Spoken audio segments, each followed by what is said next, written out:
Hello दोस्तों। आज अपन जो प्राथमिक एवं उच्च प्राथमिक विद्यालय सीधी भर्ती के लिए जो चेकलिस्ट भरी जा रही है और जो डॉक्यूमेंट्स तैयार किए जा रहे हैं उसके बारे में अपन बात करने जा रहे हैं कि चेकलिस्ट कैसे भरनी है और किस सीरियल से आपको डॉक्यूमेंट्स जमाने हैं ताकि आपकी कोई गलती ना हो। पूरा सेट तैयार करना है आपको। आप 2 सेट तैयार कर सकते हैं। वैसे तो वहाँ पे 1 सेट रखा जाएगा, लेकिन आप 2 सेट तैयार कर सकते हैं, एक अपने पास रह जाएगा। तो यहाँ पे कैसे आपको भरना है उसके लिए मैं बताने वाली हूँ आपको। अगर कोई डाउट हो तो आप कमेंट करके पूछ लेना, मैं ज़रूर उसका जवाब दूँगी। तो ये कैसे भरनी है फ्रेंड्स आपको, उसके लिए देखते हैं। यहाँ पे आपको सबसे पहले दे रखा है कि दस्तावेज सत्यापन वाला जिला। तो जो आपको जिला आवंटित हुआ है उस पे आपको भरना है कि ये जिला यहाँ पे है, और सूची क्रमांक जो आपका सूची क्रमांक है, मतलब आपकी जो संख्या है वो भरनी है आपको। यहाँ पे गैर अनुसूचित दूसरे नंबर पे यहाँ पे दे रखा है। क्षेत्र अनुसूचित से हैं आप या गैर अनुसूचित, मतलब टीएसपी या नॉन टीएसपी। तो अगर आप टीएसपी से हैं तो यहाँ पर टीएसपी, नॉन टीएसपी से हैं तो नॉन टीएसपी। जो आप के है वही आपको भरना है, अदरवाइज़ ये गलत हो जाएगा। अगर आपके पास कोई डिग्री नहीं है या कोई आपके पास अब योग्यता नहीं रखते हैं तो वहाँ पे आपको नहीं लिखना है। फिर आवेदक क्रमांक, जो आपकी आवेदन संख्या है, जो आपने रीट का पात्रता के लिए काउंसलिंग फॉर्म भरा था पात्रता के बाद में, उसकी क्रमांक संख्या आपको यहाँ पे क्रमांक संख्या की जगह लिखनी है फ्रेंड्स। उसके बाद आपका आ जाता है आवेदक का नाम। तो आवेदक के नाम की जगह आपको खुद का नाम लिखना है, माता के नाम की जगह अपनी मम्मी का नाम, और लिंग में अगर आप मेल हैं तो मेल, फीमेल हैं तो फीमेल। ये तो हो जाती है इधर बात। यहाँ पे आपको लिखना है आपका आधार नंबर लिखना है, पापा का नाम लिखना है, जन्म तिथि जैसे मैंने फिल भी की है, वर्ग या श्रेणी आप ओबीसी, एसटी, एससी, जनरल जो भी हैं वो लिखना है। अब यहाँ पे आती है इम्पोर्टेंट बात, जो है वो जमा आवेदन शुल्क राशि। तो यहाँ पे आपके ओबीसी वालों की, मतलब जिनकी 60 रुपये कटी है, तो मेरी 60 रुपये कटी है, तो फ्रेंड्स यहाँ पे मैंने 60 रुपये लिखे हैं। अगर आपकी 100 रुपये कटी है तो आपको 100 रुपये लिखना है। और ये कहाँ पे मिलेगी आपको, जो आपकी काउंसलिंग की जो लिस्ट है उसमें आपको दे रखी होगी कि आपके कितने पैसे कटे हैं, तो वहाँ पर स्लिप लगी हुई होगी, तो वहाँ पर आप देख लें। आगे चलते हैं, नेक्स्ट देखते हैं नेक्स्ट में आपको क्या भरना है। सबसे पहले आवेदन की प्रति, जो आपने काउंसलिंग करवाई थी उसके लिए जो आपने जिले जो आपने भरे हुए थे वो वाली प्रति यहाँ पे लगानी है आपको फर्स्ट नंबर पे। यहाँ पर नंबर भी आपको फर्स्ट डालना है। जैसे कि यहाँ पर संलग्न संख्या दे रखी है, तो संलग्न संख्या 100 प्रति हाँ या नहीं में आपको जवाब देना है कि आपके पास कौन सी है कौन सी नहीं है। यहाँ पे आप देख भी सकते हैं, मैंने जो है वो है भरी है और जो नहीं है वो नहीं भरी है। बाकी इन तीनों जो ये बाकी के कॉलम बचते हैं इनमें आपको कुछ नहीं करना है, ये उनके लिए हैं। ठीक है, तो जैसे कि मैं बता रही थी आपको फिर कि आपको ऑनलाइन आवेदन की प्रति, जो आपने काउंसलिंग के लिए लिस्ट दी थी, आपको ऑनलाइन काउंसलिंग करवाई थी, तो उसकी प्रति लगानी है। फिर यहाँ पे आधार की प्रति लगानी है सेकंड नंबर पे, 2 नंबर डालना है आपको। फिर उसके बाद में माध्यमिक परीक्षा की अंक तालिका और प्रमाण पत्र।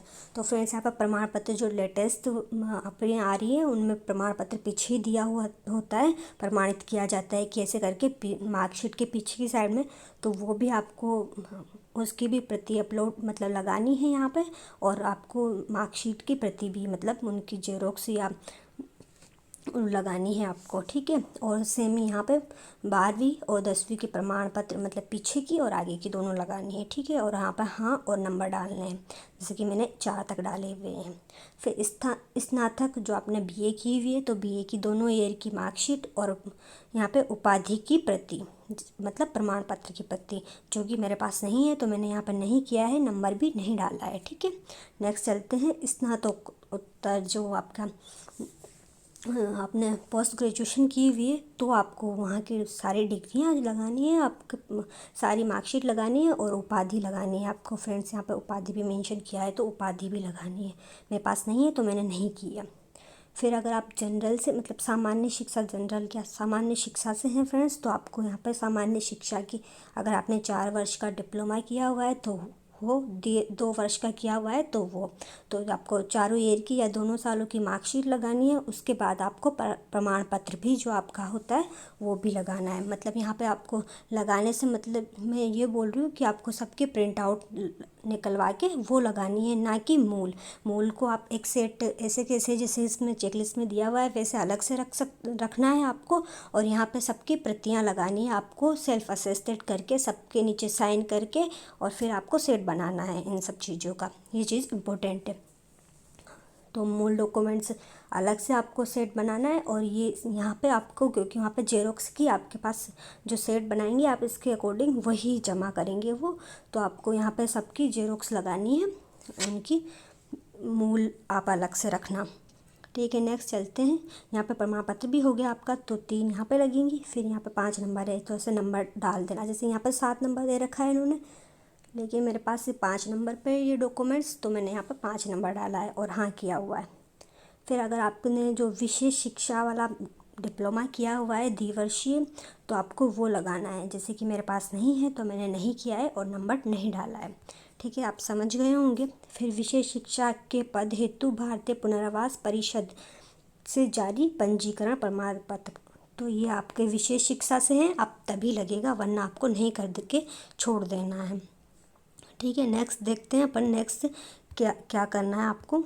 तो ये वाली पहली हो गई आपकी, और ये दूसरी वाली। तो दूसरी वाली में क्या है, यहाँ पे आपको राजस्थान पात्रता प्रमाण पत्र परीक्षा जो आपका रीट का सर्टिफिकेट है वो लगाना है आपको। इसकी मतलब जेरोक्स करवा के वो लगानी है। ठीक है, मूल निवास प्रमाण पत्र की प्रमाणित प्रति, तो यहाँ पर मूल निवास जो है आपका उसकी आपको जेरोक्स निकलवानी है और वो लगानी है। इसमें नीचे साइन भी करने हैं, हर प्रति पर आपके साइन होने ज़रूरी हैं। जैसे कि आपकी मार्कशीट हुई, आपके कोई प्रमाण पत्र हुआ, सब पे आपको सेल्फ असिस्टेड करना, मतलब प्रमाण पत्र पर साइन करना। जो भी आपके डॉक्यूमेंट है उन पर हर पे साइन होगा और उनकी जेरोक्स का सेट बनेगा ये।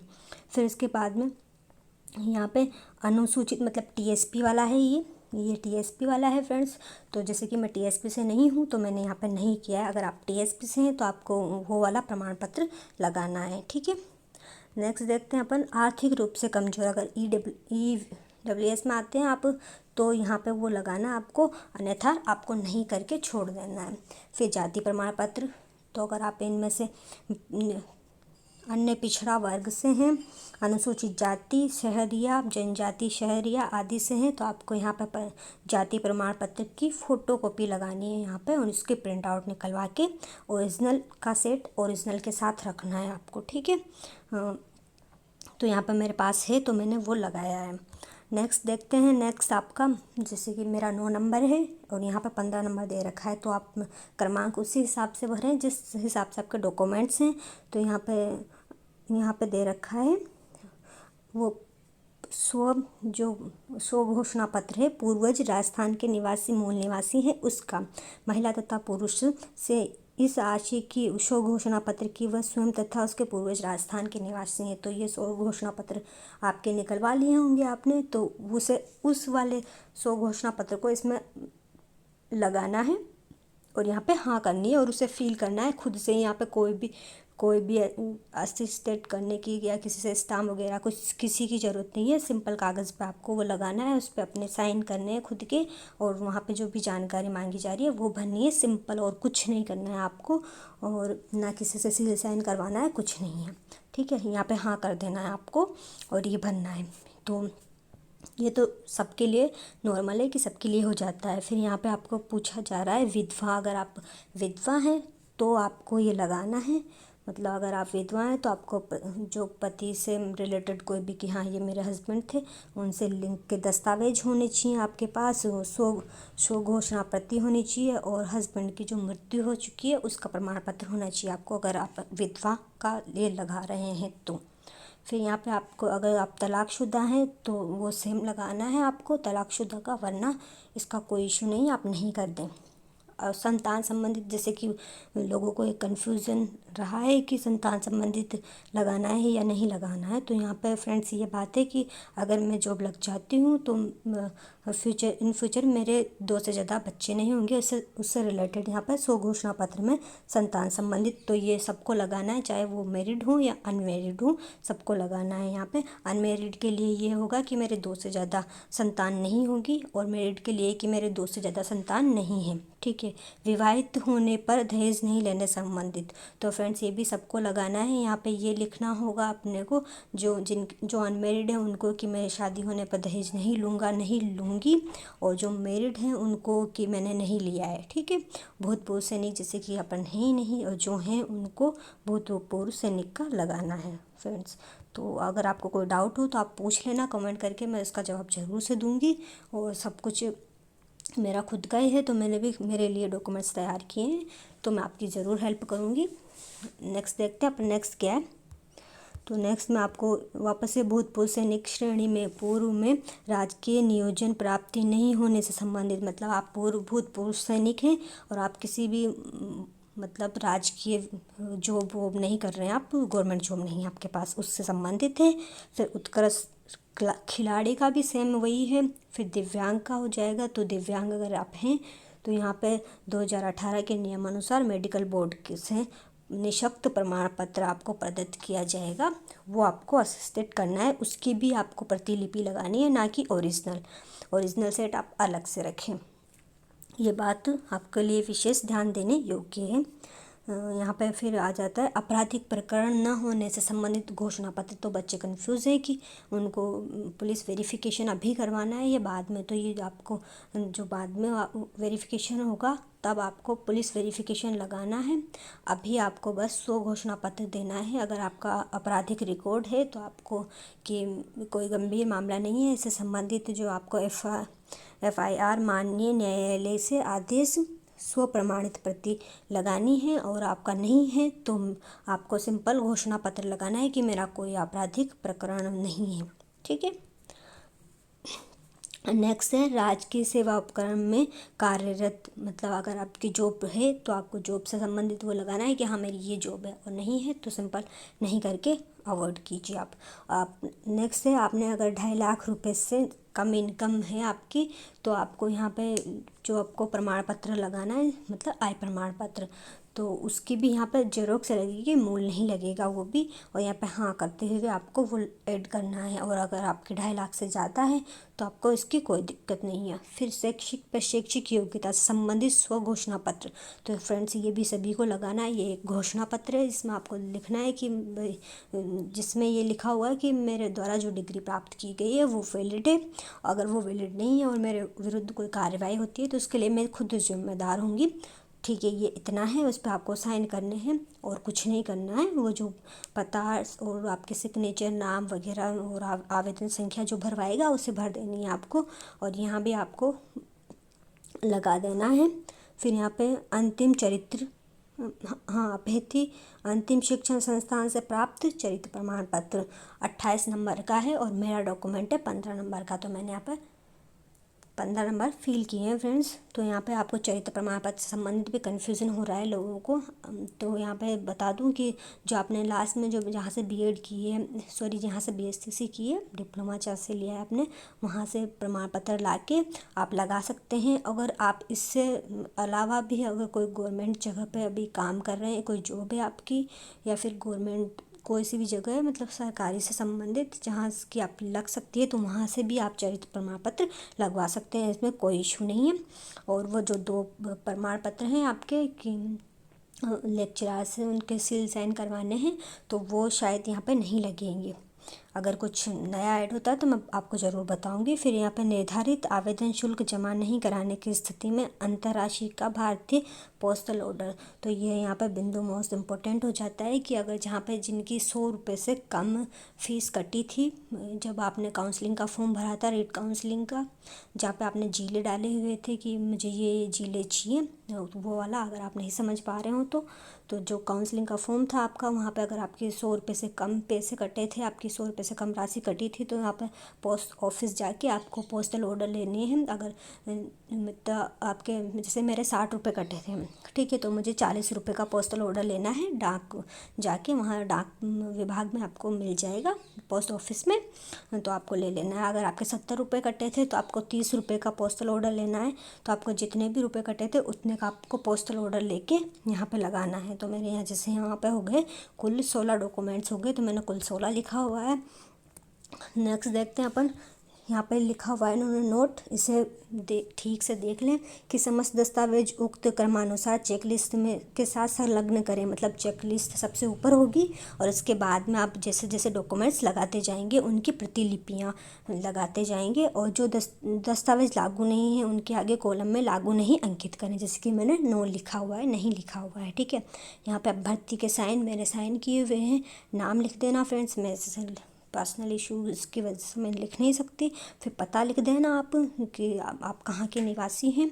ठीक है, यहाँ पे स्थान लिख देना, स्थान में भी अपना खुद का पता लिख देना कि हम यहाँ के हैं। ठीक है, फिर दिनांक में लिख देना, मोबाइल नंबर लिख देना, अपने खुद के जो चालू मोबाइल नंबर है, और जो आपने बाकी फॉर्म भराते समय या कुछ भी कराते समय अभी अलॉट के टाइम दिया है वो चालू वाला फ़ोन नंबर जो आपने सब जगह दिया हुआ है वही दें यहाँ पे। और यहाँ पे फिर देखना मैं तो यहाँ पे अपना नाम, फिर पुत्री पत्नी या जो भी है वो लिख देना है, किससे संबंधित आपका रिश्ता है, उम्र जो आपकी वर्तमान में उम्र है, जाति जिस जाति से आप हैं वो लिखना है। फिर यहाँ पे वापस से आपको साइन करने हैं, व्यवसाय लिख देना है। ठीक है, तो ये हो गया आपकी चेक लिस्ट। अब इसमें एक और पेज बच जाता है फ्रेंड्स, तो ये पेज है ये वाला, जैसे आप देख लें कि ये पेज कैसे है। यहाँ पे स्वघोषणा पत्र है, तो यहाँ पे देख लें आप कि मैं स्वयं तथा मेरे पूर्वज राजस्थान के मूल निवासी हैं, तो यहाँ पे आपको हाँ कर देना है, इस वाली जगह पे हाँ लिख देना है। ठीक है, उक्त भर्ती अंतर्गत विधवा विवाह विच्छेद परित्यक्ता श्रेणी, तो यहाँ पे आपको कुछ नहीं भरना है, आवेदन संख्या क्रमांक यहाँ पे कुछ नहीं भरना है आपको।